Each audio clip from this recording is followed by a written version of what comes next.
Head kolleegid, enne veel, kui viimane haamrikolks lüüa ja öelda, et istung on lõppenud, enne seda veel natukene informatsiooni.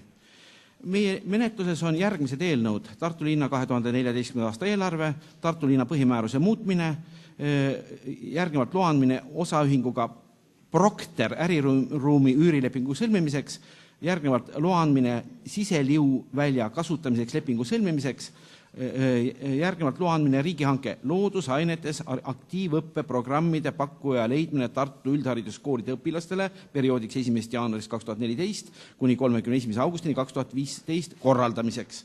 Järgmine menetlusele punkt on loa andmine hõbelusikate ostmiseks riigihanke korraldamiseks. Järgmine punkt, maksumäära kehtestamine 2014. aastaks. Samuti on meil päevakorras või menetluses Tartu linnavolikogu 11. novembri 2010. aasta määruse number 23 perearstidele toetuse andmise kord muutmiseks. Veel on menetluses Tartu linna munitsipaal, põhikooli ja gümnaasiumi vastuvõtu tingimused ja kord. Ja samuti on päevakorra või menetluses Tartu linnavolikogu 18. detsembri 2003. aasta määruse number 52 kaevetööde eeskiri muutmine. Ja samuti on menetluses Tartu linna ehitusmäärus.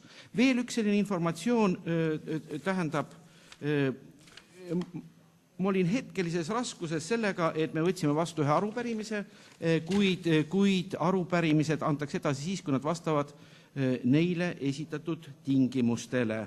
Ja mul on ettepanek selleks, et seda arupärimist mitte tagastada, ma paluksin siis kolleeg Jüri Kinteri konsultatsioonile, kuidas jälgida normitehnilisi nõudeid arupärimiste esitamisel. Siin on neid tervelt rida rikutud.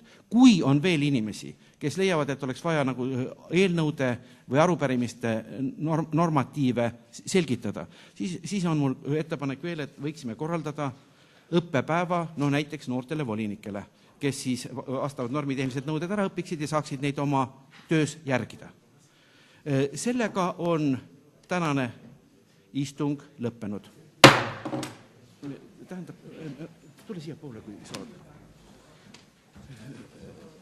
Asi on selles, et ma... Määruse paragrahv 32 ütleb täpselt, mismoodi.